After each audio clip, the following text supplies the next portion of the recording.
Get out of the house, expand your route. The one you missed was, I think, linger in public, talk to the people you meet, test for interest, walk through open doors. Women are out there in this world, both having to be in their masculine all the time, doing, going to work, in the modern raising world, their kids 100%. in the modern world, and they're being violated and things are coming at them all the time. They're being done to. The definition of a mature adult is someone who takes responsibility for their actions, for their needs, for their wants. Your mom and dad, were the only people put on this planet to make sure your needs got met, and their job's done. Dr. Glover, welcome to the show. We're ready. Colin, I'm ready. Let's do it. And I want to start off by asking you what you mean when you say that you're a recovering nice guy. I mean, I'm not done yet. People come to, when guys work with me, they read No More Mr. Nice Guy, or, they see me on a video, or they take one of my courses and they get it. I'm a nice guy. I'm a people pleaser. I avoid conflict. I seek external validation. I'm not living up to my potential. And they'll contact me. And typical guy question, how long is this going to take? And it's kind of like, going to a dentist, and saying, all right, I need my teeth cleaned. How long do I need to keep brushing my teeth? Or going to the gym and getting a trainer and saying, how long will it take for me to get in shape and stay in shape? Well, we wouldn't ask those things. We just go, okay, we're going to do this, right? Because we need to brush our teeth every day. We need to get to the gym regularly for the rest of our life.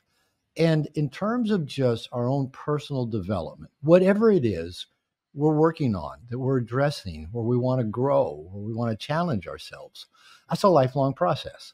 So when people ask me, Robert, how long is this going to take? I said, I don't know. I'll let you know when I find out. Because I began my own journey about 30 years ago.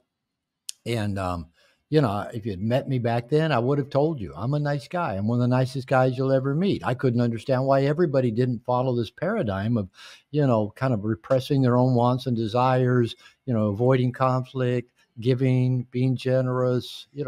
I thought that everybody should act that way. And I soon found out there were some real flaws in my roadmap and my paradigm. And I began being aware of those flaws and working on them. And then I was a therapist at the time, and I started noticing other guys were saying the same thing I was. They were coming to me for marital counseling and saying, I'm a nice guy. I treat her better than her ex. I give her everything she wants. I'm raising her kids. It's never good enough. When's it going to be my turn? She's always in a bad mood. She never wants to have sex anymore. So I can finish her sentences. I'm not the only one who had this kind of life paradigm that if I just gave enough, I would be liked and loved and get my needs met. So I started a No More Mr. Nice Guy group, started writing chapters to give to these guys what I was learning. They said, you need to write a book. You need to go on Oprah. This could be a bestseller. A lot of people need this. They were right. So I just kept writing, and 6-7 years later, I finished the book. Took about 3 years to get it published. No More Mr. Nice Guy's been out for 20 plus years now. And so here 30 years later, I'm still working on me.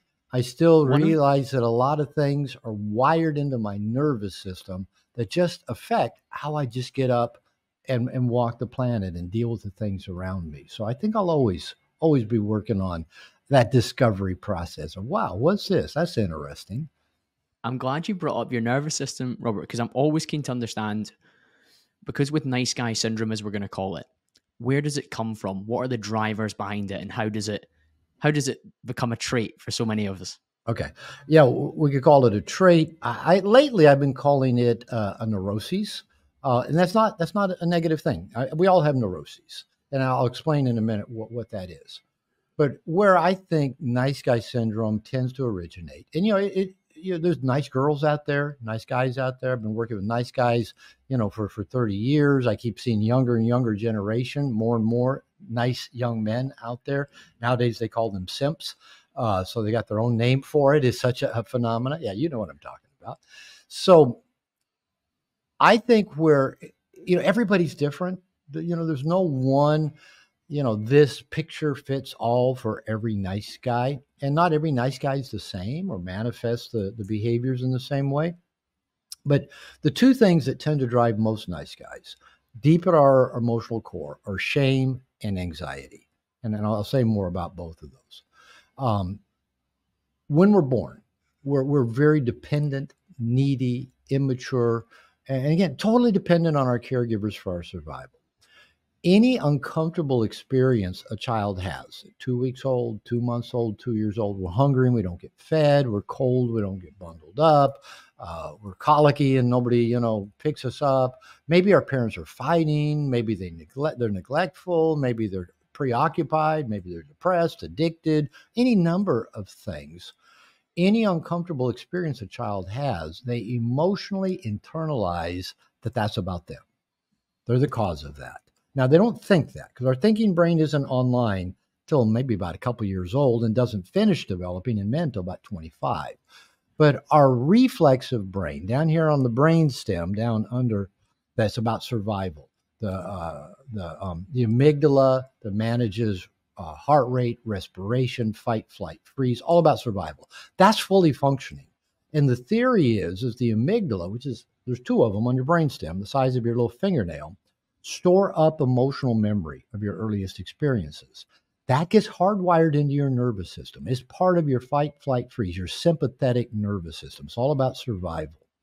And so this is core to how we are and how we view ourselves and operate in the world. So for every child, when they have that uncomfortable experience, they internalize, I did that. There's something wrong with me. And that's called toxic shame. And we don't have words for it at the emotional level. It's just an emotion. I'm bad. I'm not lovable. I'm not good enough. I'm defective. And it's not that just I did something bad. It's I'm bad. So that shame gets internalized. Now, every human being does not like to feel shame. And so we do a couple of things. One is we try to manage the uncomfortable feelings we feel in the moment. Now, again, we don't have a thinking brain online yet. We just have a reacting brain. So we just do whatever makes us feel better. Maybe a baby cries. Maybe they don't cry. Maybe they eat. Maybe they don't eat. Maybe they sleep. Maybe they don't sleep. I sucked my thumb till I was in kindergarten. So, that was me managing uncomfortable emotions. There's an attempt to shift state, Robert. Yeah, that's exactly all we're doing. I love that term. We're just shifting state, but we're not thinking about it. It's just a random internal emotional reaction to what's happening. Again, I can't stress, we have to put words to this to describe it, but there's no words taking place. It's all emotion. It's so primal at that stage of our development. Primal. Think maybe about, I'm a dog lover. I've got a dog. Nala's here lying at my feet. She's a 4-year-old pit bull and likes to be in here with me. And I could never imagine hurting my dog. I don't understand people that hurt dogs. But let's say, for example, somebody has a dog and they kick the dog regularly. That dog is going to develop these reactions, these reflexes to try to not only, change state when they're in pain getting kicked, but to try to prevent that state from try to avoid getting kicked again in the future. Yeah. Yep. So everybody, all animals do this, right? We do it. And again, we do it at a very primitive emotional level. So this is the foundation of neuroses. If we had to develop two things. One, a way to change our state, to change how we feel now, and to try to prevent things from happening in the future. Now, just as we believe we cause those painful things, there's a grandiose belief that says we can prevent them, we can avoid them, we can fix the situation, right? That we carry those emotional beliefs into childhood, adolescence, adulthood, and everybody brings neuroses with them trying to deal with their shame and their anxiety. Nice guy syndrome is just one cluster of behaviors I've kind of put together in a basket that says most of the men I work with tend to have these manifestations of those behaviors of trying to change state where they're at right now and prevent things that are painful from happening in the future and trying to maximize their chances of good things happening in the future, not bad things. Now, unfortunately, however we learned to manage our world when we were helpless, needy, dependent, immature, and didn't have a fully functioning prefrontal cortex probably isn't going to work well in adolescence or adulthood. But we don't have any other roadmap. We don't have any other paradigm. So we all just double down on whatever it is we do. It's a learned behavior by that point. Yeah, it's learned, it's integrated in our nervous system. So if eating makes us feel better, we just keep on eating. If distracting ourselves with screens makes us feel better, we keep on screening and looking at screens. If we discover the arousal of sexuality or the pleasure of alcohol or drugs, and that distracts us, we just keep doing that. And for nice guys, it involves a lot of seeking of approval, people pleasing. Nice guys are basically trying to do two things. To do those two things we're talking about, right? Manage state, prevent those states from happening. Number one, nice guys, we try to become what we think other people want us to be. So there's a lot of people pleasing, kind of a chameleon effect. If I was in nice guy mode talking to you, I'd be watching your face, your eyes, your voice, even the muscles around your mouth. And if you nodded and smiled, okay, I'm okay, right? I'd be reading you constantly. And then if I got a perplexed look or like even an angry look or a hostile look, that was the wrong thing. I won't do that again. So nice guys are trying to become what we think other people want us to be liked and loved and get our needs met. And the second thing we're trying to do is trying to avoid anything that might get a negative reaction, repress or hide anything. So what nice guys tend to do is repress our feelings, our thoughts, our wants. Our sexuality is a big one. Let's push them way down, out of sight to where we don't even know our thoughts, feelings, wants, needs, sexuality exists. Because if anybody else sees that they exist, I might get a negative reaction. I might get hurt. I might get rejected. I might get abused. I might get shamed. I might get left. So nice guys are walking through life trying to do all of those things, right? Manage their present state, prevent things from happening in the future, get their needs and wants met, prevent getting rejected, getting hurt. And there's no real person there. There's no authentic self. There's no, what you see is what you get. The nice guys truly are chameleons. There's shape shifting going on to try and appease. Yeah, it's a really terrible place to end up, because the word nice, to many people who've clicked onto this episode, will be thinking that what's wrong with being nice? Yeah, but just there, you're describing so clearly, Robert, that being nice is not being real, it's not being authentic, it's not being truthful. And I think real authenticity, truthfulness, honesty are far better traits to have than being perceived as being nice and potentially accommodating. Yeah. And so, let's just kind of just define that a little bit clearer. Because so in No More Mr. Nice Guy, the book title is paradoxical. We've all probably said, no more Mr. Nice Guy. I'm not going to take it anymore. Right. Everything changes, here on out. No more simping. Yeah, no more something. I'm not taking it anymore. But, when we see a book out there, we say, why would somebody write a book teaching men to be not nice? There's enough not nice men out there already, right? So it's paradoxical. And of course, as soon as you start reading the book, I'm not teaching men to be assholes. I'm not teaching men to be jerks. And I'm not teaching men really to be not nice, but by being authentic and real and asking for what we want and having boundaries and telling the truth and being transparent and living with our passion and saying yes to what we want to say yes to, no to what we don't want to say yes to. When we get real like that, we become genuine, authentic people who can be trusted, who can still be very generous, who can be, easy to get along with, who are, so the nicest, that as I define it, kind of putting nice guy in capital N, capital G. It's not that I'm teaching men, don't be a nice person. Don't be a nice human being. And, we could pick it apart the words, but it was just a way of saying this, using niceness as your chip that you're trading to try to get approval and validation and love and sex and whatever else. That's not nice. It's actually manipulative. Yeah, completely agree, Robert. It's funny because, as you say, so many people will hear the word nice and it will have relatively good connotations. But when you really dive into it, as you've so clearly explained, it's really not great. And one thing I was thinking throughout when you were talking about nice guys wanting to escape from a state or try and ensure that they don't preempt some sort of badness coming their way. Does this mean that nice guys can be potentially more vulnerable to coping mechanisms like you mentioned sucking of the thumb, you mentioned drink, drugs, alcohol, escapism? Yeah, very definitely. And of course we're all vulnerable to these things because we're all human. It's actually it's painful to be in the human body. Kind of from birth on, it's kind of like, life is jarring, right? Life is painful. These bodies, get wounds and they get hurts, and we have emotional pain and emotional discomfort. And I think one part of the journey of life, like you say, when I talk about being a recovering nice guy, I'm on a lifelong journey of discovering me, but as much as anything, a lifelong journey of just getting into my body, getting into my emotions, getting into the now, getting into the present, getting into what's real, and surrendering and accepting, what's real rather than escaping it or avoiding it or wishing it wasn't so. So most of us spend most of our lives escaping uncomfortable situations, whether it's internal, emotional, what's happening around us in life.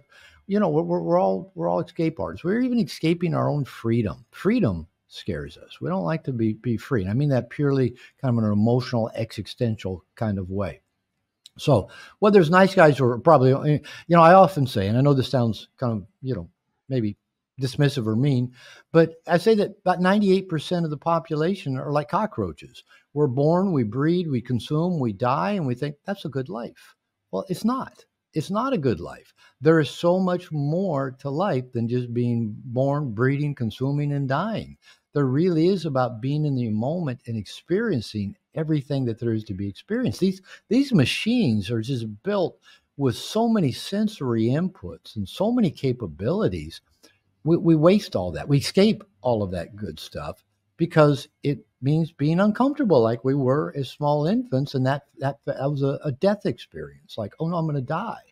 Well, we're not going to die if we have an uncomfortable emotion. We're not going to die if we're hungry for a day or two. We're not going to die if our girlfriend or our wife is in a bad mood and not talking to us. We're not going to die, but we don't like those uncomfortable feelings. So now, we've got these things, in front of us all the time, mobile phone. Yep. And, those things didn't even exist 15 years ago. Now we can't live without them. I was just thinking about this before I got on the call. I went to the gym today and I was making my smoothie, getting ready to get on this interview with you. And I thought, I think we're all addicted to screens, whether it's computer screen, television screen, the screen of our cell phone. Our brains are just escaping every single moment. I don't know about you, but I can't hardly go in the bathroom without taking my phone with me. I got to have my screen with me, and so I make this rule which I break all the time. No phone in the bathroom. And then my brain goes, it won't hurt this time. Take the phone to the bathroom. You can read those sports scores while you're in the bathroom. But why do I need to read the sports scores in the bathroom? So it's just an example that we're all escaping the existential realities of life and being in this world, in this moment, in the now, because of just the unknown, the discomfort of it, and because we've never learned to get comfortable feeling uncomfortable. And that's a skill set. Yeah. Yeah, I really agree. And that whole presence piece, and we were speaking before we hit record about Oliver Burkeman, who's been a recent guest on the show and fantastic man when it comes to productivity and reframing how we think about our time and how we spend it. And one of the big messages from that conversation was just how important it is to actually feel like we're living in alignment within the time that we do spend consciously. And I think that's exactly what you're saying there. Whereas I suppose if we're always reaching for our screens or reaching for some sort of self-sedation, other tools, whatever that may be, we're escaping from that present moment all the time. Yeah. And I love the title. I don't know if this is his most recent book, but it's the one that how I discovered Oliver Burkeman is through 4,000 weeks. And, and basically for those who aren't familiar, basically the average lifespan right now is about 4,000 weeks from birth to death. And, when I picked the book up and looked at it, and I'm not a math major, but I did math, kind of calculated roughly, how old my grandparents lived. 3 out of 4 of my grandparents lived in their 90s. My father died in his 70s. My mother's still alive, but had a stroke. She's 89, but she had a stroke about 4 or 5 years ago. And so I'm calculating, I'm 68 right now. And I go, I think I got about 1,200 weeks if I'm lucky. If the odds go, and it may be longer, that'll take me to about 88, 89 years old. And I thought, I almost died about 7 years ago. I had a tumor blocking my small intestine. Nobody could figure out what was wrong. Went to doctors here in Mexico, went to doctors in the US. I got undiagnosed, misdiagnosed, mistreated. Not mistreated, people were mean, but they just didn't treat what I went to acupuncture. Acupuncture was not going to heal a tumor blocking my small intestine, right? But the acupuncturist was sure this would cure me. Another doctor in the US said, oh, you just have, just a Mexican bug you have to outlive. I wasn't going to outlive a tumor. It was a golf ball sized tumor. Finally, a doctor here in Mexico ran the right tests, discovered it, says, we got to take that out. I said, we got to do it now. I said, give me 48 hours. I got to go hide the porn. I got to, do all that. But I almost died, and when I came out of surgery and woke up in the recovery room, I'm still alive. And I thought, I'm back. I mean, I'd been for 3 months. I couldn't eat, couldn't shit, had no energy, lost over 30 pounds. I was in pain all the time. My stomach hurting, cramping. I couldn't sleep. I knew I was dying, but I didn't know what was killing me. And I surrendered. At some point, I just surrendered. I accept it. I don't know what's killing me, but I think it's going to kill me. And then a miracle happened. I found the right doctor. My wife found the right doctor through just a very, very, very interesting chain of circumstances involving my son falling off his bicycle. And then, found the right doctor, and his partner actually is a world leading gastric bypass surgeon. He teaches doctors how to. So he went in, took out the tumor. I got a little, cut right there on my side. 2 weeks later, I was getting on an airplane to fly to Seattle to lead a workshop. After I was near, so I've looked death in the face. I've surrendered into death, and so now when I realize, all right, maybe I got 1,200 weeks left, it's kind of like I'm playing with house money. This is gravy time. My life's exceeded my expectations. I've outlived. My lifespan's already exceeded the majority of the people that have ever lived on this planet. I thought from here on out, I'm all in. I'm all in. I'm going to bring my A game. It's a really freeing perspective. It is. And it's kind of like I was telling you before we started, about 3 years ago, I took 3 months off in the summertime, and, just kind of a mini sabbatical, semi-retirement, realized, I'm not ready to retire. If I retired, I'd still want to get up and do the same things I do every day. I'd still want to talk to people like you. I'd still want to do that. So, I just realized, okay, I'm not going to even toy with the idea of retirement. And about 1.5 years, 2 years ago, I said, I'm in for the next 20 years. Okay. At 88, I'll reevaluate, do I want to semi-retire yet? Because, why live it halfway? Why just mail it in? If I got 1,200 weeks left, fuck it. I want to live those 1,200 Let's live them on your weeks. terms and fully. Yeah. Let's go for it. I absolutely love that. In terms of nice guys, one of the things that stood out to me and just had me nodding along every time I've heard you speak about it and every time I've read you write about it, all things covert contracts. Oh, yeah. What's going on there? All right. That honestly, that's my favorite part of No More Mr. Nice Guy, of the book. And a lot of people tell me that was kind of the game changer for them. I get emails all the time from people saying, Robert, thank you. Your book turned my life around, saved my life. I've read every self-help book, been to every, retreat, seminar, workshop. This gave me the paradigm to see why, things weren't clicking in my life. And covert contracts are at that core piece, going back to how we're trying to manage our shame, manage our anxiety, trying to be liked, be loved, and get our needs met. I mean, that's what we're all really about, right? Being liked and loved and get our needs met. So nice guys have these covert contracts, and they are just exactly what the word sounds. They're covert, they're hidden, they're secret, they're behind the veil. And unfortunately, and they don't work. None of them work for multiple reasons. And unfortunately, one of the reasons they don't work is the nice guy is often completely unaware of his covert contracts. Now, covert contracts are fundamentally manipulative. And because nice guys, because we think we're nice, would never entertain the idea, we're manipulative. No, that's only bad people but we are. We're manipulative. It's one of the reasons we're not so nice. So they're fundamentally manipulative. They're giving to get. Another problem is nobody else knows the covert contract exists. Our neighbor doesn't know they exist. Our best friend doesn't know they exist. The woman we want to try to, go out with us doesn't know they exist. The woman we want to have sex with us doesn't know. Our wife doesn't know they exist. Nobody else knows it. God doesn't even, well, maybe God knows they exist. So here we are living this, covert contracts. And there's 3 primary ones. I'm going to spell them out even clearer than they are in the book. Covert contract number 1 is that if I'm a good guy, and, I'm the decider if I'm a good guy, I got my scoreboard, right? I look, I'm good. I did that good. The hero in your own story. I love that. Hero in my own story. I'm going to use that. I'm a good guy. I got the scoreboard to prove it. So I should be liked and loved. And the woman I want, and say, if I'm straight, the woman I want to, she should want me back. And this doesn't matter for straight, gay, it applies to how do I get the people to want me and desire me back. Now, this has a number of things that go wrong. The nice guy, because I have this bank account of how good I am, and because our shame is the driver, we don't want anything to touch that shame or put a spotlight on it. So if anybody ever criticizes us, ghosts us, doesn't want to hang out with us, rejects, says no to, we ask for a number, they say no. We ask our partner for sex, they say no, whatever. We internalize that. Oh, I am bad. And then we get even into this resentful thing. Well, I gave to you. I did this for you. You should appreciate me. You should be available to me.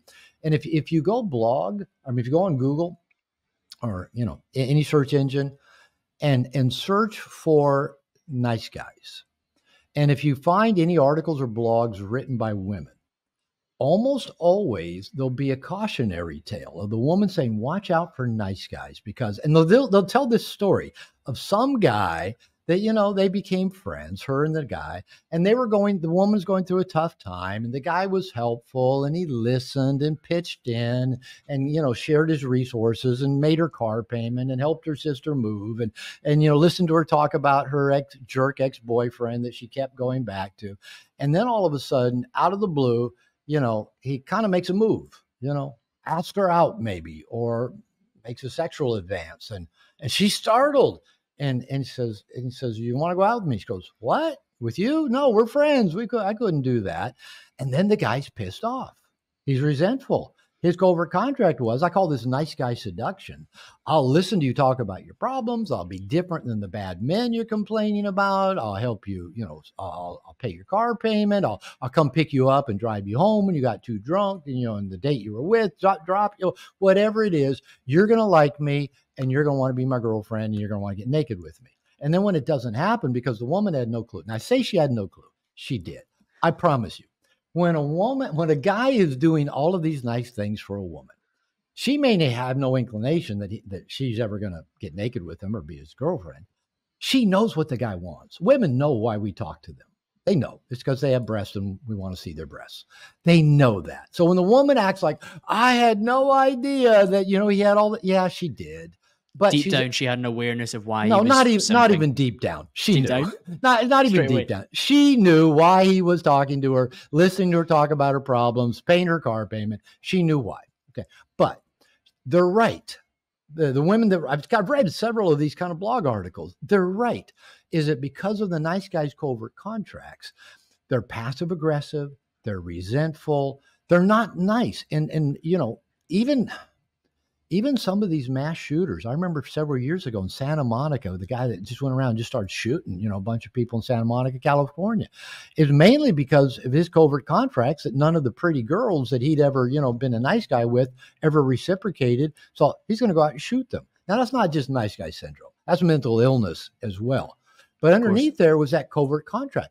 I'm the good guy. I'm different than all the bad men you complain about. And you say you want a nice guy. You should like me and love me and want to be my girlfriend and let me see your breasts. Right. All right. It's an element of white knight behavior as well. Like I'm white and white. I'm a goody goody. Yeah. Why would you not want me to be your man? Yeah. And, there's a term that, there's some things I like about red pill and there's some things that I find really offensive. But one of the terms I actually kind of like is the Captain Save-A-Ho. That, all right, you're broken, you got problems. I'm going to be that white knight. I know, because I do that. She's broken just enough. That's the perfect fit for me. I can come in and fix that. I'm a nice guy. I've done this. I've practiced nice guy seduction, for a good part of my adult life. Once I broke that habit, I actually started having a lot better relationships. Okay. But that's just covert contract number one. Covert contract number two. If I read your mind and give to you what you need without having to ask, you should read my mind and give to me without me having to ask. Now, of course, I can't really read your mind, and everything I give to you, remember, it's a covert contract. I'm giving to you just so you will give back to me. Maybe just appreciate me and think I'm amazing and tell me how great it was. And thank you, thank you, thank you. Or you'll read my mind and give back to me. But you don't know that contract even exists. You can't really read my mind. And as a nice guy, if I pick people who can't even fucking get their own needs met, and I'm thinking I can, fix them, how are they going to meet my needs? They're not even equipped to meet their own needs. But I think, oh, if I give enough to them, they'll give back. And then the topper is nice guys are terrible receivers. Every woman I've ever had in my life has said, Robert, you're difficult to give to.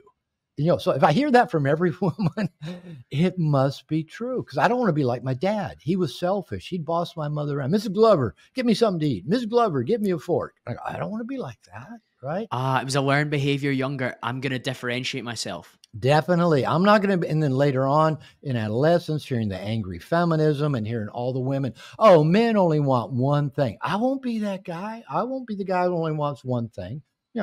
Of course I want that thing.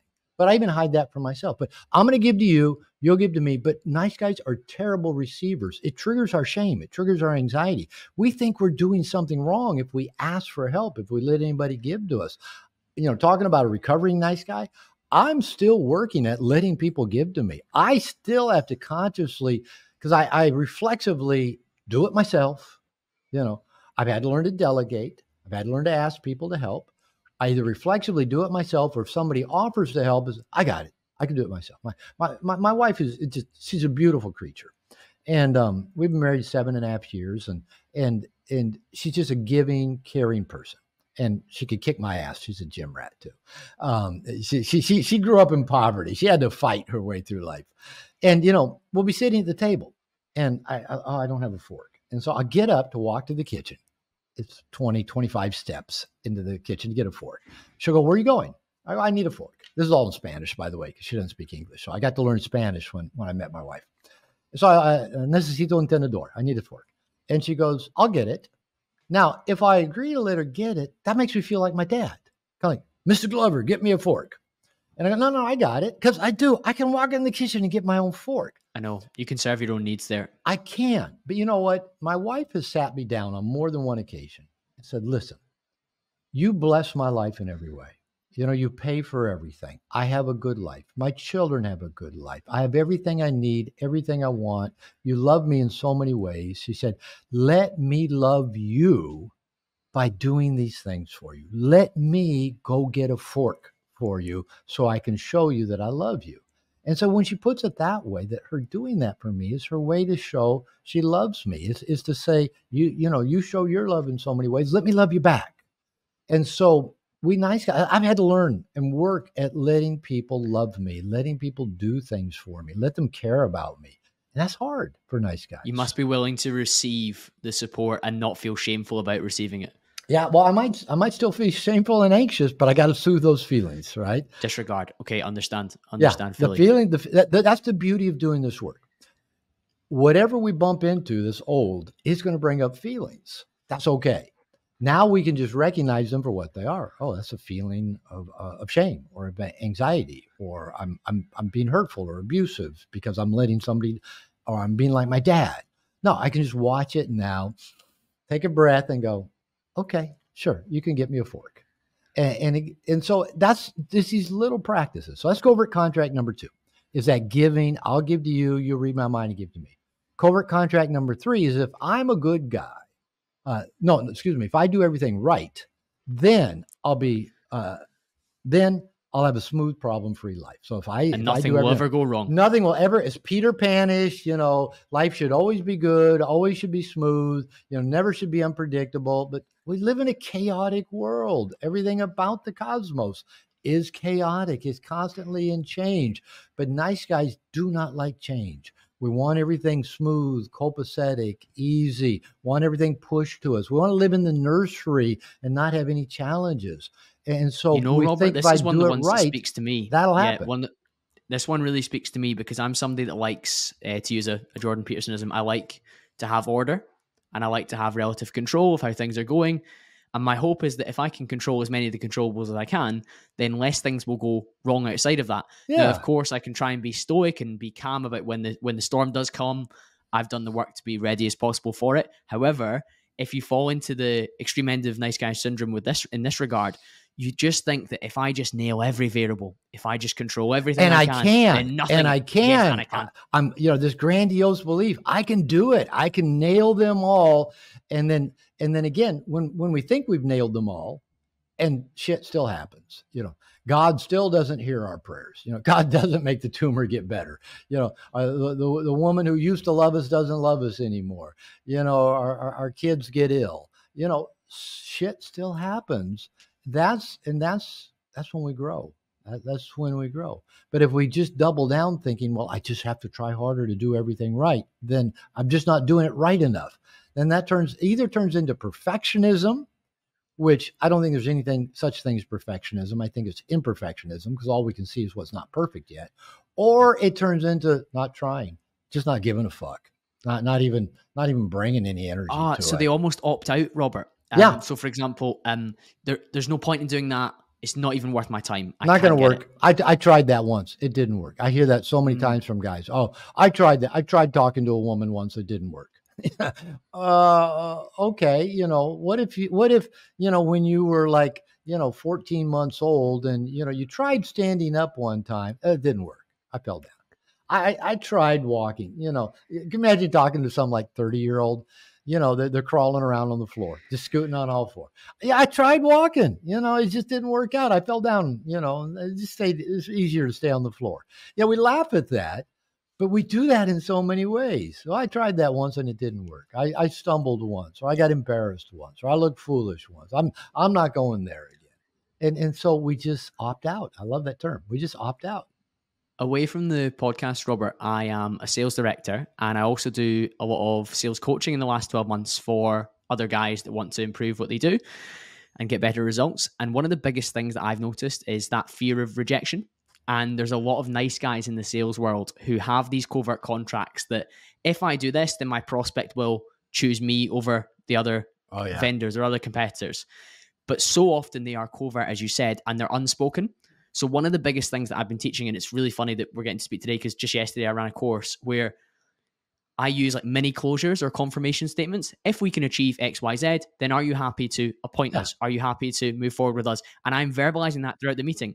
And if that comes up as a objection, then I deal with it at that point, or I know that the deal might not move forward. Whereas I think a lot of people, they'd rather keep it in the background, keep it unsaid, and hope that nobody ever pushes back. Yeah.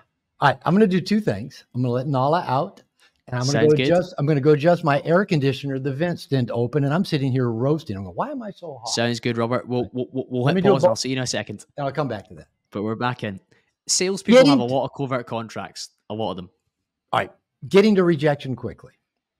Of course, you have covert contracts. And I had an experience. I had this experience just before I got on the call with you. And I love doing interviews, and you can tell I have fun with them. I appreciate the overt contract that interviews are, right? You're going to get value by having me and your other guest on your show. I and your guests get value because we get visibility and publicity. Usually we got a book or we got some product that, people find out about. So it's a win-win situation. And somebody reached out to me and I get a lot of requests to do interviews, and, I do a lot. And I like them. But for example, I just, going today, actually yesterday, I got a request from a podcaster. And I said, you have an online scheduler? And he sent me the online scheduler. And this morning I went to click on it. And there was a box I had to click that says, I agree that basically I get on their mail list and they're going to send me a bunch of stuff. You can get off the mail. I thought, no, I'm agreeing to do a podcast, to do an interview, not to get on your mail list. So I did a screenshot. I sent it back and I said, this won't let me schedule unless I click the box. So the guy wrote back and this morning and he said, oh, I took that off. But there was still like about 12 questions I had to answer. Most of them I didn't understand about different guests. What other guests am I going to invite? Who's my PR firm? And who's this? And I had to answer them to schedule the appointment. Now, I'm doing this to go be a guest on his show, and I'm having to jump. I just wrote him back and I said, you're making this difficult. A lot of friction, Robert. And I thought, don't come at me. And I've seen that in some podcasters recently, that their podcast is basically a promotion for their product. And Mm. basically they're trying to recruit the people they interview to come take advantage of their product, of helping to promote them like on other podcasts. I don't know. It varies. That's covert contract, right? Just come out and tell me, I want you to come on my show and I'm going to pitch you to sign up for my service that I get people on other. Just tell me that, right? Don't make me, jump through these hoops and try to figure out what are all these questions and what does this mean? And I It felt can't. sneaky as well. It It felt felt sneaky as well, sneaky. which is really like it creates a lot of unease, especially with somebody that's as actualized as yourself. You can see it a mile off. You're like, whoa, what garden path are you trying to lead me down here? Yeah, and if that's what you want to do, if you want to pitch me your, get on other podcasts service kind of thing, just tell me that. Just tell me that. Don't make it where I'm basically signing up for it and just to get on your schedule to do it. So that's a hidden agenda. People don't like. They feel the hidden agenda. So let's put salespeople and like single dudes side by side for a minute.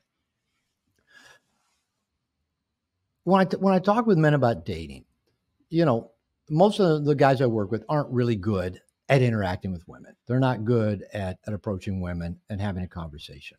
And so oftentimes they don't. Or if they do, they use some canned routine. They learn, off the internet, a YouTube video, a pickup boot camp, some NLP, some hypnosis, some magic trick, some big feather in their hair, some poll question that the woman's already heard 30 times. And we try to basically trick the woman into, pretending that we're not talking to her because we want to see her breasts. We want to entertain her and do magic for her. The truth is, we're doing all that because we want to see her breasts. Again, she knows that. I think whatever we do that is as authentic as possible, without just coming out saying, I want to see your breasts, will you give me your phone number? We probably have to be somewhat more nuanced than that. But, everybody knows why we're talking to each other in this situation. So let's just be real about it. Let's cut to the chase of it. And let's not try to pretend it's about something else and try to sneak an agenda around. And I teach men about being willing to get to rejection quickly. Getting to rejection quickly is getting to know. Because if you get to know, well, you might find out that there's actually a way around the objection, or you may find out it's just a hard no. Don't waste your time. Don't waste any more. Move on. So true. There's other open doors. It's easier to walk through an open door than pound on a closed locked door. The same thing is true in sales.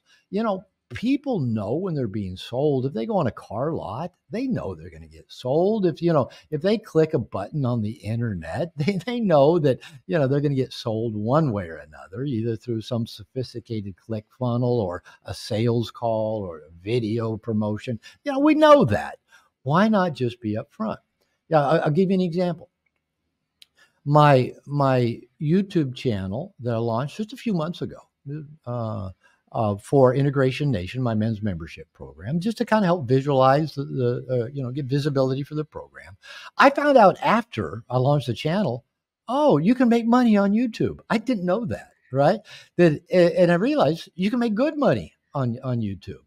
And I've reached the markers now of having enough subscriptions and enough viewing hours in just a very few months. In fact, we blew past it. We hit the 1,000 subscriber marker, and in a week we were already at 1,400. So we're doing well. And I thought, we'll make money from YouTube. And everybody that when you go on their channel and watch their YouTube, hit subscribe, so be the first people to find out when we have new content, and so we can get even bigger guests. I love like Stephen Bartlett. I love his show. I love his guests. It's always like, less than 50% of you that have watched these videos have subscribed. And I promise you, if you subscribe, we can get bigger guests, and I'll do my best. And I love Stephen Bartlett, and I'm going, and you're going to make bank. You make a lot more money if a lot more people hit subscribe, right? And so I'm gonna shoot a video, and I'm talking to my team because we hit the mark now. We can get money from YouTube. Is that I'm going to shoot a video that even says, "Thank you for getting us over that 1,000 subscribe marker," and I'm going to say, you know what? The reason everybody wants you to subscribe is YouTube pays them money. I said, YouTube is going to pay us money now. Thank you. And I'm going to tell them how I'm going to use that money, and I'm going to use it for scholarships. I'm going to call it subscriptions for scholarships for Integration Nation for men that can't afford. I'm just going to tell the truth. I want you to subscribe because YouTube will pay me money. How many salespeople actually do that and are that transparent? I think people like authenticity. They like, if you go to buy a car, they say, listen, here's the whole deal. This is what the car cost us. Here's, what my commission is going to be. Here's what goes to the sales manager. Here's goes this. I'm going to go pretend to talk to my sales manager for about an hour and leave you sitting here. But it's just a scam to make you, I hope it come, let's cut through that. Let's just get real.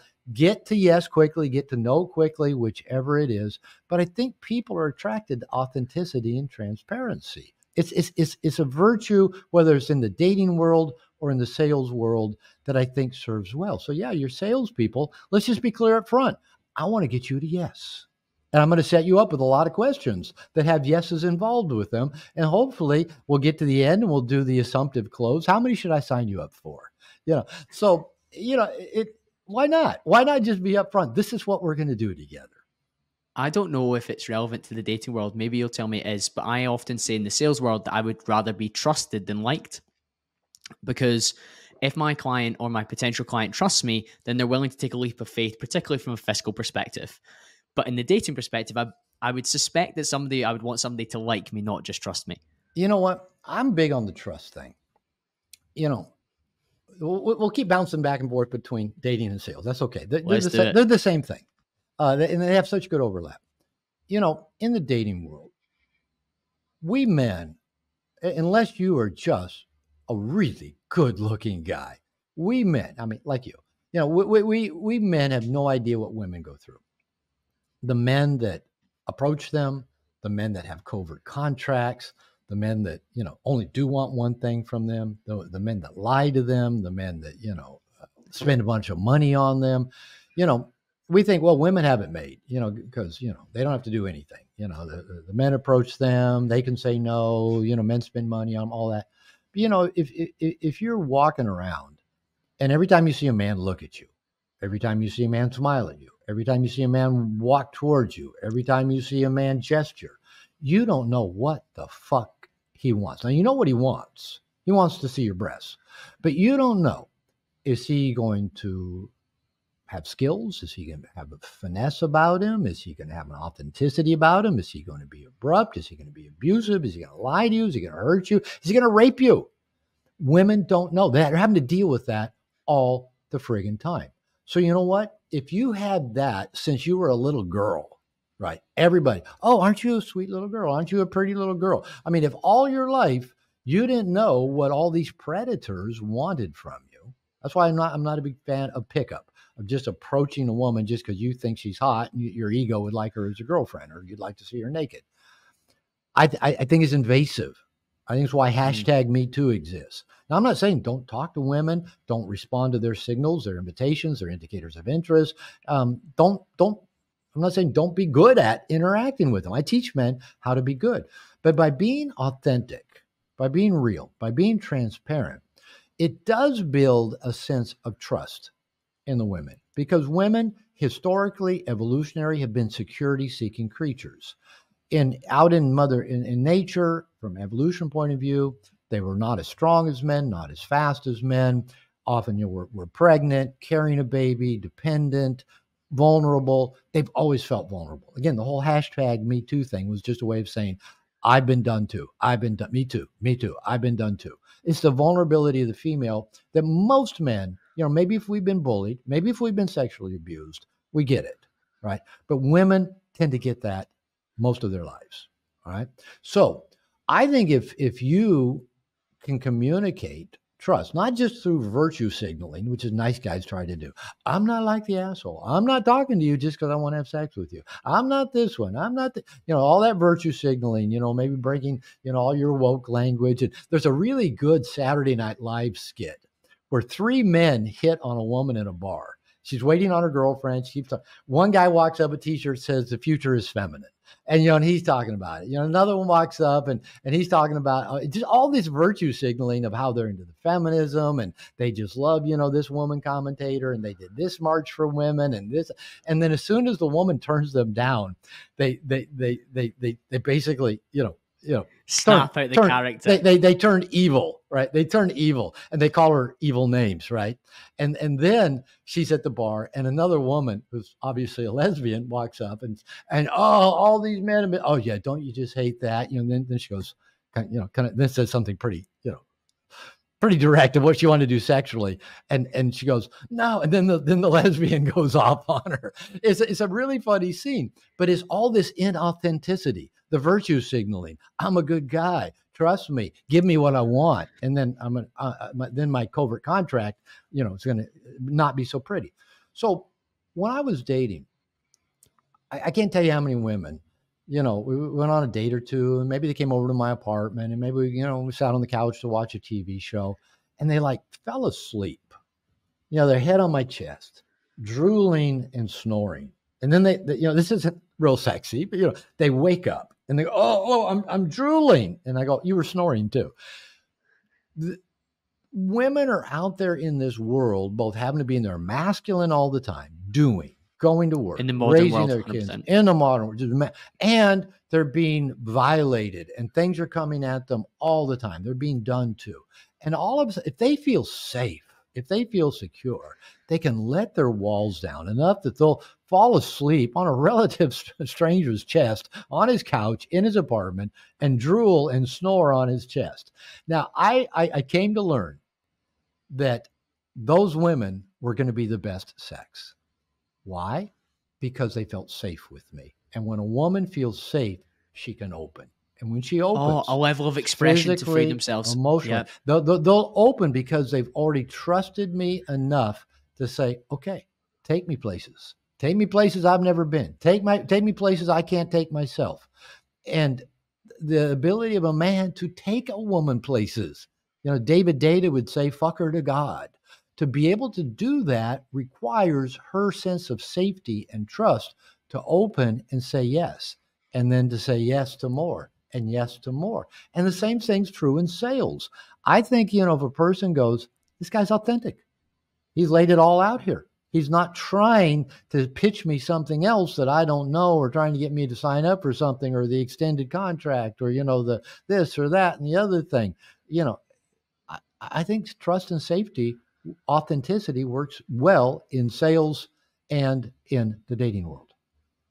Absolutely, Robert. One of the key phrases I've taken away from you over the years has been working towards being an integrated male. What does that involve? When I was first writing No More Mr. Nice Guy, like I mentioned, I was just writing chapters to give to guys who were in my nice guy group. And over about 6-7 years, it turned into a real book. And I don't know, maybe about 5 years into it, I thought I was pretty much done with it. Yeah, this is pretty good. I sent it off to a professional editor. And the editor came back with some criticisms, some of which I thought were harsh. That kind of hurt my feelings. And he basically said, you're halfway done. Oh, fuck. I thought I was pretty much done.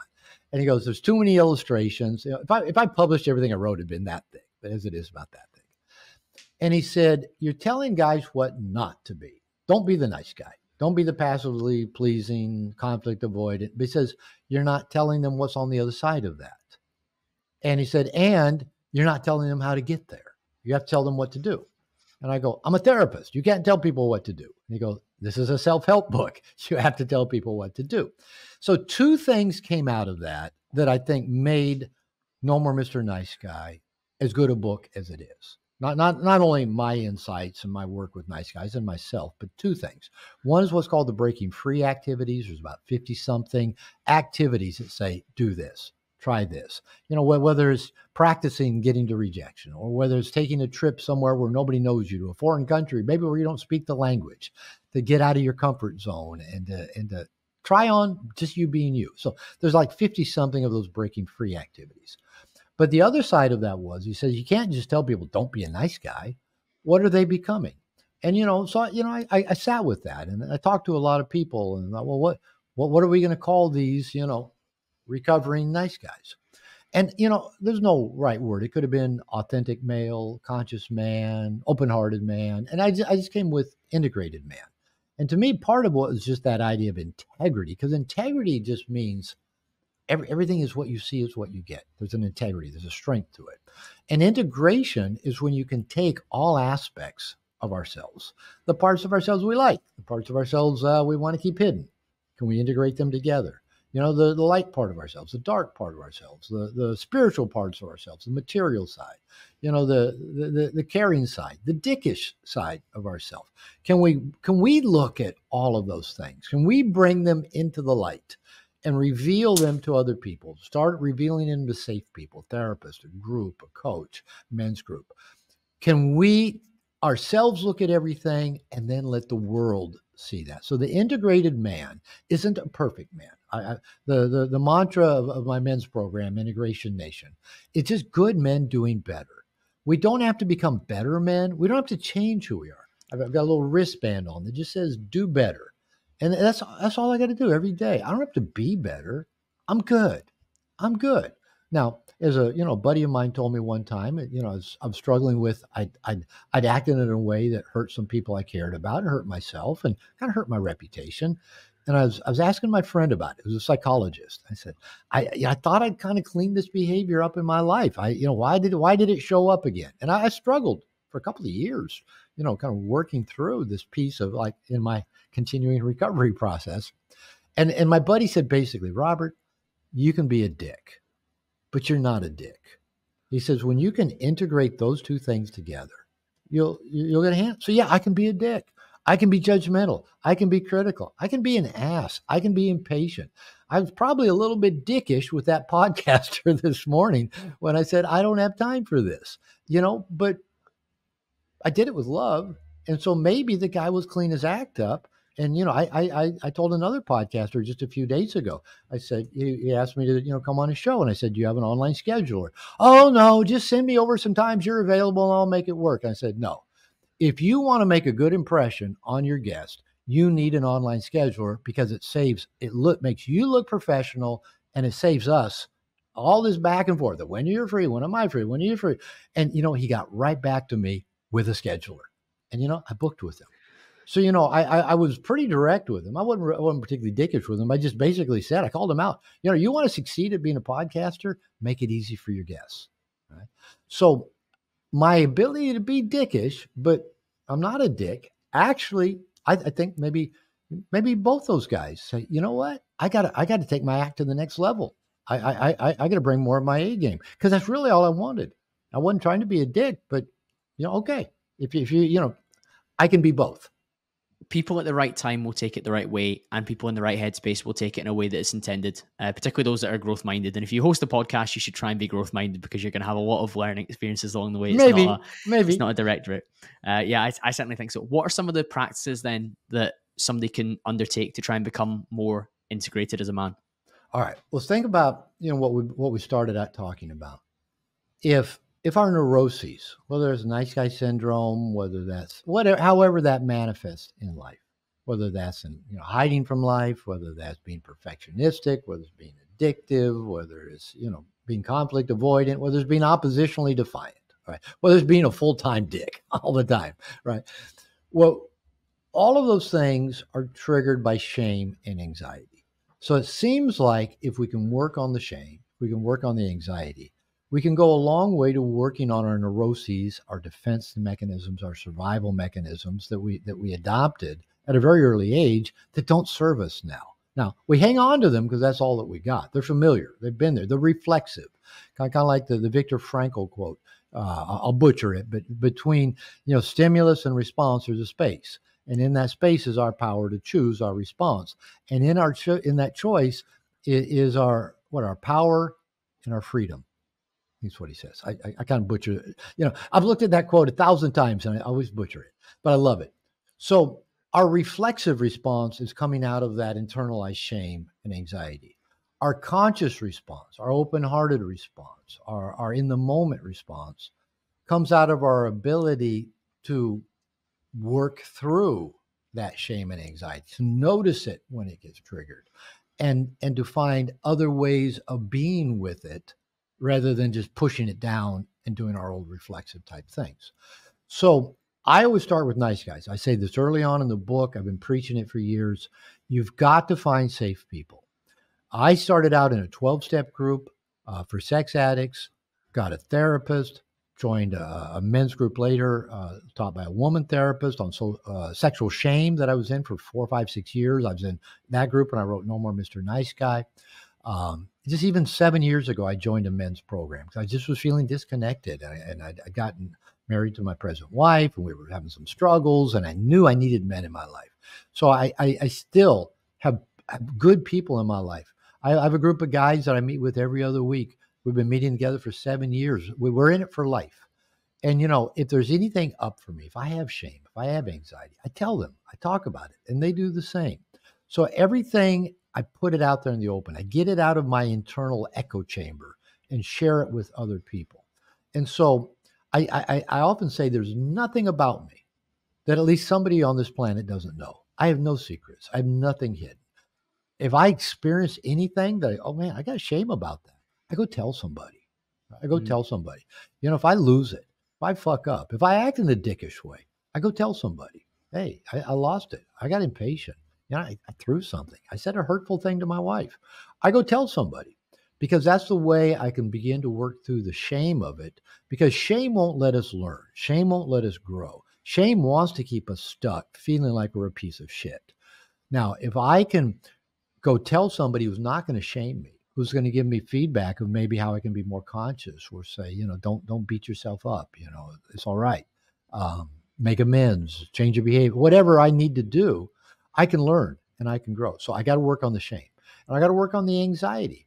And the anxiety comes up in so many ways. When our sympathetic nervous system, when our fight, flight, freeze mechanisms get triggered, we have to learn to recognize that. Now, we may not immediately just turn it off. I found some strategies that help me. One that I use, you can do this in just a second or two because I practiced it. And it's just a real simple little 4-step mantra to deal with anxiety. One is just ground. Get your feet on the ground. Get solid. If you go do any kind of sports training, martial arts, they teach you to get down, right? Get your balance down, because when we get all of our energy up and we're unbalanced, we can be toppled too easily. Top heavy, right? Yep. Top heavy. So ground. I just feel my feet on the ground. Breathe. I just go into nice, easy diaphragmatic breath, because when we get stressed or anxious, our breath gets out of whack. It gets shallow. It gets rough. The CO2 oxygen balance gets out of balance. That triggers the sympathetic nervous system. We're ready to fight. We're ready to run. A lot of times we don't need to fight or run. We actually just need to calm ourselves. So I ground, nice, easy diaphragmatic breaths. Part 3 is I open. Usually we close to things that, why is this happening? I don't want this to happen. God damn it. Why'd that guy not have an online scheduler? God damn it. Why'd that guy make me, open. How can I open? And number 4, get curious. All right, what's happening here? What's my reaction about? What story is my reaction telling me about me? What can I learn? Why is my spouse responding this way? Why is this other person? Why'd that person cut me off in traffic? Why? Breathe and just get curious, not analytical, right? Just curious. So that helps me with my anxiety. But, you have to notice that you're in an anxiety state. You have to notice you're being reflexive. And I just know what my triggers are. If I'm impatient, if I'm judgmental, if I'm critical. For example, I know when I go in an airport, almost always when I go to an airport, I'm stressed. I'm anxious. There's long lines. There's a lot of people. There's TSA. There's this. There's that. Things not working right. And, I get so judgmental and critical. Has that fucker never flown before? Don't they know you got to take the computer out? Don't wait till the last minute to undo your shoes. Don't go digging through your whole suitcase to find your iPad. Think ahead. I'm thinking they thought that looked good when they got up and went to the airport. I'm going to fly today. I'm going to wear my pajamas. I just watch myself being that Get critical. into that mode. Yeah, I watch it. Now, I also bring a lot of empathy and non-judgment to myself for being judgmental. Because if I get judgmental of me, it's just a continuation of that whole, clusterfuck. It's a spiral. So if I can just breathe, notice it, going, I'm anxious, I'm stressed, I'm worried I'm going to miss my flight, I'm worried I'm not going to get there. I fly quite a bit. I've always gotten there. I've had my luggage lost a couple of times, but it's always showed up. I've always gotten there. I've always gotten back. I've always found my luggage. I just have to calm myself and go, it's okay. It'll be all right. I'll get there. I'm fucking flying first class. I have a good seat. Relax. So I have to just notice it and then talk myself down, breathe and ground and smile and joke with the TSA agent. Their job sucks. So it's just the awareness lets you do that. So powerful. And I think it's a great tool to be able to utilize. One of your mantras that I thought was a really practical piece of advice to become more integrated, and I actually think you benefited from a dating perspective of all things, was get out of your house, expand your route, talk to people you meet, test for interest, and walk through open doors. You only missed one of them. You got that almost perfect. Oh, Robert, almost what did I miss? Yeah, and for those of you listening, when I was teaching the Dating Essentials for Men program several years ago, I turned all that material into a book called Dating Essentials for Men. But I did a series of podcasts that you can still buy on my website for dating. I end, and that's where I know you got it. Your listeners will know at the end of every podcast, because I talk about being a social animal and just interacting with people and walking through open doors. Just expanding your social and emotional intelligence rather than becoming a geek with techniques and learning a bunch of pickup lines and trying to trick women into showing you their breasts. So yeah, at the end I said, get out of the house, expand your route. The one you missed was, I think, linger in public, talk to the people you meet, test for interest, walk through open doors. Because most of the men I work with who are not living very big lives, that are not living very full lives, that are missing things they want. They want companionship. They want love. They want sexual access. They want success. They want money. They want nice things. But yet they just they're hermits. They stay in their house. They're looking at their screens all the time. They're playing video games till 2 a.m. They're jerking off to porn on the internet. They're binging on Netflix. They're smoking dope. They're getting drunk. They don't want to get out of the house because, I got social anxiety or I'm an introvert. Okay. But we're social animals. We have to connect. And I tell people, miracles only happen around people. And unless you got a living room or a basement full of people, you're not going to experience any miracles. I was doing an interview last week, and I was talking a little bit about this with a young guy. And I think he's from the UK as well, and a different island in the UK than you.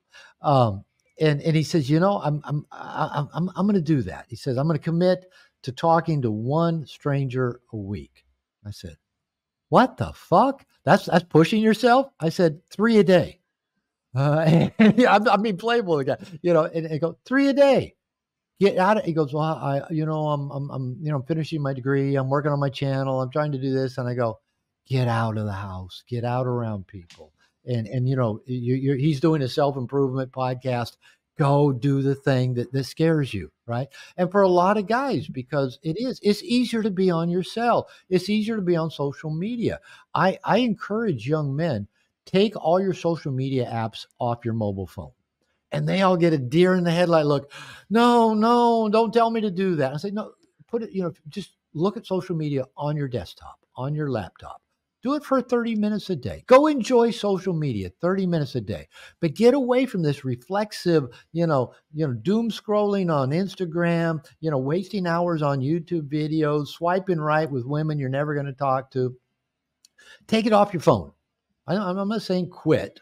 I don't know. Most young people could quit social media. You guys have been raised with it. It's in your blood. It's kind of like you've got an implant. Mark Zuckerberg, put an implant in you. I've often coming down the line as well, isn't it? Let's be honest. It's all coming. And I've said, I don't really want to trust my personal life with the Chinese government, Mark Zuckerberg, or Elon Musk. That doesn't leave me a lot of other resources. Oh, okay. I won't trust any of them. Do you trust any of those people? Do you trust the China Communist Party? Do you trust Elon Musk? Do you trust Mark Zuckerberg? No, overly. But yet we trust them with our everything about us. And we've given our lives over to them. Their platforms run our lives. And it's kind of like, I live in Mexico. The Spaniards came here a few hundred years ago, conquered the people with the sword, imposed a religion on them, imposed a language on them, taxed them to death. People of Spanish heritage still run the country. The church still runs the country. And the Mexicans are all walking around going, okay, this is normal. No, don't let these people hijack your life. Anyway, I didn't mean to go there on that subject. So, I'm on board, yeah, Robert. get out of the house. Get out of the house and talk to real live people. Work on your social and emotional intelligence. And you know what? Doors do open.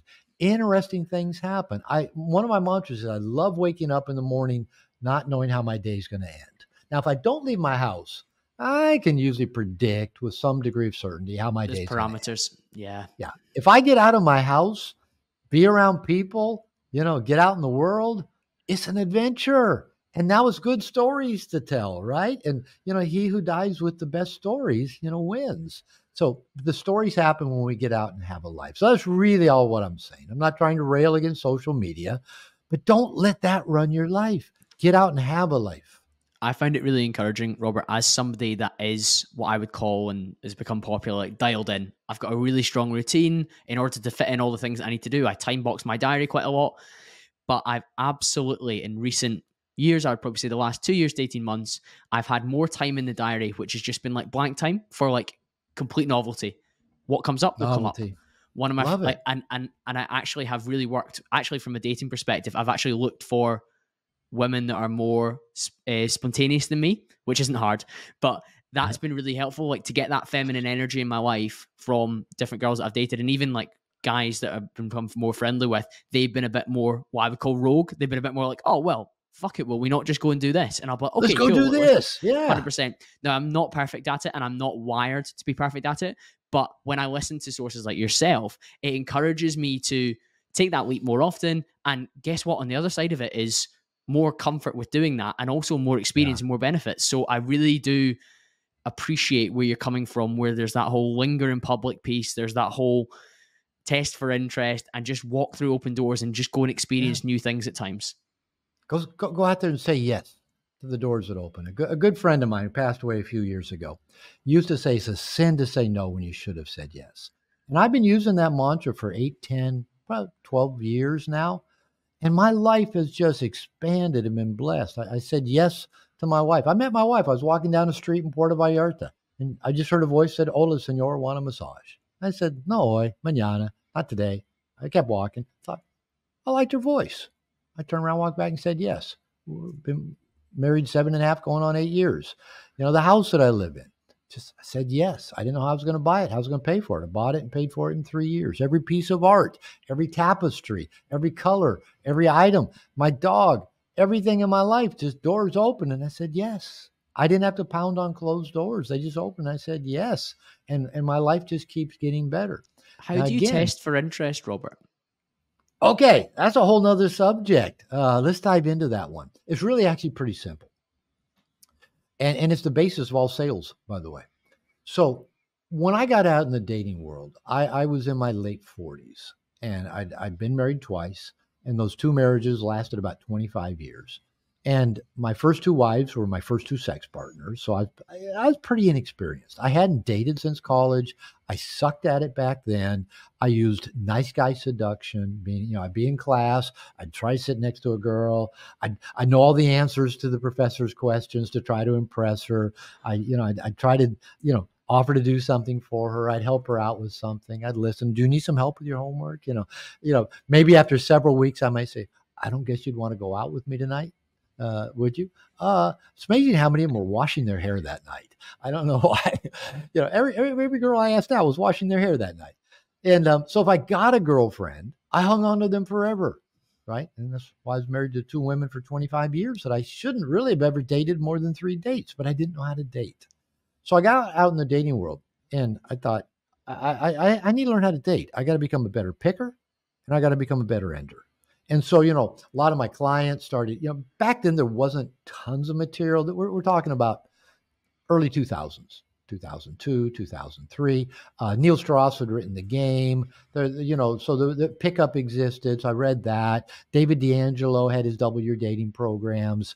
There was other stuff, going on. And guys would give me their DVDs and their CDs and their books, and that they'd been to workshops or signed up for stuff. And so I just went out and started practicing. Again, I just got out in public and just practiced interacting with people. I didn't really know what I was doing, and I'd just interact. If I'd be out in a coffee shop and somebody standing in the line next to me and say, "How's your day going so far?" I mean, no pickup, no walking across a room trying to get a pretty woman to, show me her breasts, just talking to the people around me. And it started working. I started making guy friends. I started going to like salsa lessons. I started going listening to live music. I kind of fell into a jazz crowd because I liked the music. I got to know people. Women started going out with me, getting naked with me. And I'm going, well, this is actually pretty easy. And my clients started saying, Robert, teach us. And I go, I'm not a dating coach. I'm not a dating guru. I'm not a pickup guy. They go, but you're whatever you're doing, it works. You're getting girlfriends, you're getting dates, you're getting laid. So I thought, well, okay. So I thought I got to figure out what it is I'm doing in order to teach it. I got to come up with some constructs. And one of the constructs that I really realized that I was doing, I'd kind of borrowed it loosely from some book I'd read about testing for interest. Now, the way they went about testing for interest wasn't particularly useful or helpful, but I thought that's really what you're doing. Your testing is how high is any given person's interest in having an ongoing interaction with you. It's not like, how can I get their number? Do they like me? Do they want to show me their breasts?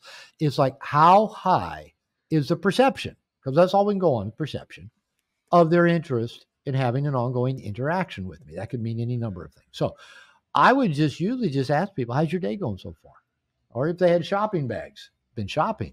Or, if they're reading the newspaper, ask some question about current events. I hung out in a lot of coffee shops.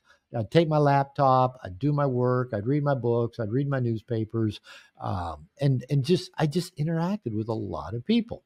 And what I started noticing, if I just started a social pleasantry, how's your day going so far? Think it's ever going to quit raining?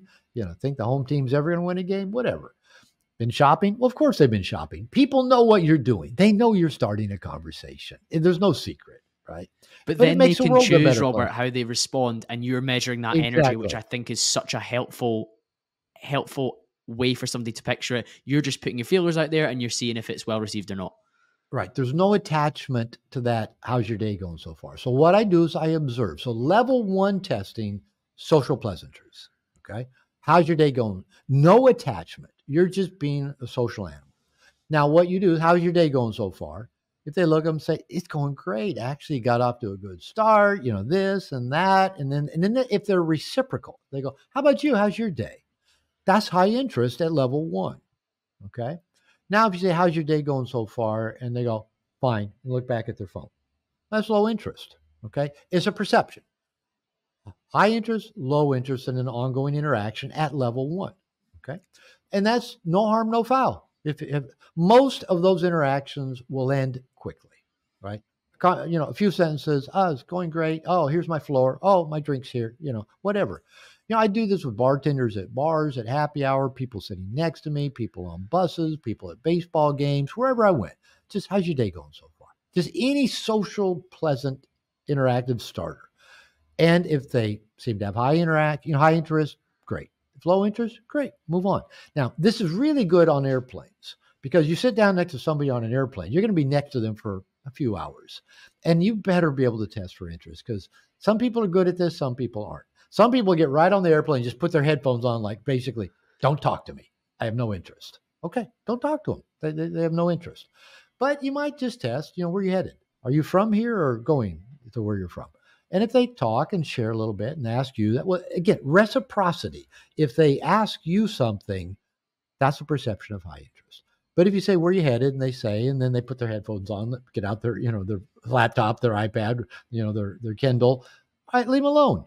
Leave them alone. You found out what you need to know. Low interest. Okay. Sometimes, not all that often, but sometimes level 1 testing goes to level 2. Now, you don't try to make level 2 interest happen. It happens organically, authentically. For whatever reason, you just click. You connect. You have shared interest. Something that, whatever reason, there's chemistry. Could be you and another guy, you and a woman. Could be just you and anybody. And there's just some chemistry there. Now, those level 2 interactions usually don't last super long either. Maybe just a minute or two. Maybe if you're on an airplane, it might be the whole flight. You end up having, you were going to get some work done. I was going to get work done. And, I had this great conversation and we enjoyed it. Kind of like, hey, we're bros now. We're buddies now. And that can happen, right? Now, that's probably all it's ever going to be. We just had that conversation on an airplane. Now, level 3 is where you want to test how high is their interest. If you have an interest maybe in continuing the interaction, maybe it's a woman you want to ask out. Maybe it's a guy on an airplane and you find out you're neighbors and you have the same interests. You know, hey, let's go do this thing together, whatever it might be. I've met people that on airplanes where they, we got to talk and they found out I was the author of No More Mr. Nice Guy. And they go, I'm a coach. I love that book. I tell everybody to read it. So we were actually flying on an airplane one time from LA to Chicago, my wife and I. We're up in first class and my wife says, look. And the woman right across the aisle from me was reading my book. And, she had an empty seat next to her. My wife said, are you going to go talk to her? I said, no. It's cool, though. Somebody's reading my book on an airplane. So I go up to the bathroom. I come back. My wife has moved over and sitting next to her, and they're talking up an entire storm. So she used that as an opportunity. And then that woman's husband ended up coming to one of my workshops. And, so that turned into other stuff. So level 3 is where you require something of them to test how high is their interest in having an ongoing interaction. It's usually as straightforward as, hey, give me your number. I'm going to get in touch with you. I got an idea for connecting. Or just give me your number. Let's get connect and let's figure out some way we can go do X, Y, or Z. Or a younger generation has no, give me your Instagram. I don't have Instagram, so I don't ever ask people for their Instagram. So it's just requiring something of them. Maybe you've met them in public. You say, hey, there's this great band playing down the street. Let's go check them out. You require something. Now, that test has to be so clear, so direct that their reaction to it is equally clear. So like you can't say something like, you want to do something sometime? That's just, there's no clarity. Wishy-washy. They'll go, oh, well, I'm pretty busy. Yeah, okay. So what if you say, hey, I got an idea of how we can connect. Give me your number. I'm going to get back to you in a day or two. You've given them some clarity. You don't have to give them you don't have to give them the direct specific, like, I'm going to invite you to go do this. I got an idea how we can connect. Give me your number. I'm going to get back to you. If they say, yeah, that'd be great. Here's my number. And they spell their name for you. High interest or low interest? High, I would say. High interest, of course. They gave you the number. They passed the test. What if they said, I got a lot of travel coming up. I'm pretty busy. I'm trying not to make too many commitments. High or low interest? Avoidant and low interest, yeah. There's low interest. Now, again, the men I work with always try, maybe it's in between. No, it's either high or low. Don't make it complicated. It's high or it's low. From a sales perspective, Robert. Did I get it right? It right? It's in the funnel. No, it's dead. The deal's done. Like, it's not happening. Yeah. Like, move on. Yeah. So I tell guys, this is true for sales as well. That level 1 is just pleasantries. What are we talking about here? What's on the table? What's happening? Level 2 is you just see something, is there some interest in it? Or they just, window shopping? Or they just kicking some tires? Or they just, poking around? Or do they actually show some genuine interest? You could, hey, they've done the research on it. They actually do want to know some more. Maybe they want to go for a test drive. Level 2. And then, level 3 is you get them to yes or no. Okay. What's it going to take to get you into this car? What's it going to take to get you signed up? How many should I sign you up for? The assumptive close is beautiful, because you've already gone through level 1 and level 2. The mistake that many people make out there in the social world and in the sales world is, how do I get right to level 3? Well, usually you don't. Now, sometimes you can get there pretty quick. I've gotten to level 3 really quick with some people in a social situation. But I typically, sales are somewhat of an agenda. And talking to people socially, I try to do it without agenda because it's more authentic and more natural and more interesting things happen. Once you get an agenda, you actually put limits around what can happen. And sales probably the same way. It's probably better, rather than have an agenda, I want to make this sale, is say, you know what? I want to see if this is a good match. Yeah, the best that I've done, Robert, is when I've had calling scripts back in the day, but then knowing that there's a rough structure to it, but I can just freewheel in between and just have my own personality and just see what personality the person on the other end of the phone brings to the game as well. Conscious of our time, Robert, one of the things that I definitely want to ask you while we're together is about how people can communicate about having their needs met, because we mentioned right at the very start, nice guys hate the idea of their needs being met, or they're scared of it and they refrain from it. how can we maybe practically have a conversation about having our needs met, or at least telling somebody what the hell our needs might be? Yeah, there's a whole nother podcast right there. In working with nice guys, I remember when, used to be when had my private practice, and they'd be sitting in my office with me and, individually or group, and we'd start talking about their needs. And, I get this deer in the headlight look. If I say, we need to work on making your needs a priority, putting yourself first. They really did think, oh, fuck, I'm in trouble. People are going to think I'm selfish. I'm bad if I make my needs a priority, if I put myself first. And I said, well, listen, the definition of a mature adult is someone who takes responsibility for their actions, for their needs, for their wants. Your mom and dad, were the only people put on this planet to make sure your needs got met, and their job's done, right? If you don't do it, who's going to do it, right? And so I'd give guys like a legal pad, give them a tablet. Let's just start writing some needs and wants down, and let's talk about strategize how. I've had guys just stare at it like they don't even know where to start. Now, the truth is, especially if they're single, they probably get up every day and ask themselves, what do I want to eat? What am I going to watch? How much time am I going to spend on the internet? Where am I going to go for dinner? So you are really asking those things, but then they get in relationship and, what do you want to do? I don't care. Whatever you want to do is fine with me.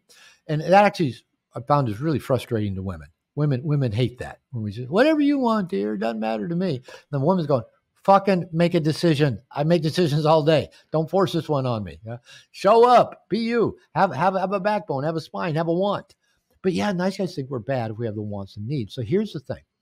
We have to actually start identifying what are my needs and wants. All the way, whether it's, I want to get enough sleep, or I want to lose some weight, or I want to get into shape, or I want to build my bank account, or I want to start my own business, or I want a girlfriend, or I want to get laid. We do need to start identifying those. And the place we start actually is with ourselves. What can we start doing to say yes to us, to get on? Can I get me to bed by 9:30? Can I start eating healthier? Can I start walking more? What can I do? Can I go to the gym when I said I was going to go to the gym? All these things. These kind of things. Then from there, that gets us used to getting our needs met, right? We're doing it. Now, we can't do it all by ourselves. We need a tribe. And so we have to create what I call cooperative reciprocal relationships. That's where is us with overt contracts with other people, situations, organizations, where everybody involved is there because they choose to be and gets value out of the interaction. So I say there's 4 basic ways we can surround ourselves with these CRRs, cooperative reciprocal relationships. They're all meant to fill our bucket as we are helping to fill the buckets of these others. One, I just say, is people. This could just be friends, acquaintances, family members, people that you like I like hanging out with. When I hang out with my buddy, my bucket gets full, their bucket gets full. When we message each other, when we get on Zoom and talk to each other, when we take a trip together, my bucket's filled, their bucket's filled. So just people. We've got to have people in our life. Second is professionals. All our friends can't get all our needs met. I don't know if I can list all the professionals I have. I've got 2 or 3 attorneys. I got an accountant. I got a chiropractor. I hired a nutrition coach about 4 months ago, and I'm as lean as I've been in 25 years. Yeah, I heard you've been counting your macros, Robert. I'm loving it. Counting macros. I told her, bro. Just give me a diet. I'm not going to count macros. I'm not going to use an app. She said, no, we're not going to do it that way. And now you're jacked and lean. It's gone well. Yeah. I don't know if I'm exactly jacked, but I'm getting lean. Got it. So professionals, right? A coach, a personal trainer.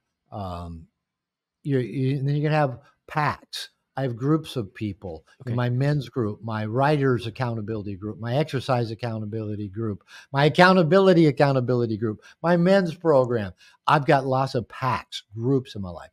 And then I add practices. Notice the 4 P's of the alliteration. Practices.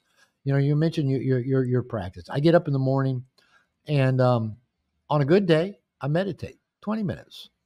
I do my morning pages. I write in my journal. I hadn't done my morning pages for a few days, and I wrote them this morning, and it's like, oh, man, my whole day got clear just because I wrote 3 pages. Then my wife and I take Nala for a walk in the park. Gonna do about a 30-minute walk, throwing the balls for Nala. She's happy. My wife and I work out whatever kinks we've got, physically, emotionally, socially. I come home and then I'm ready to go to work.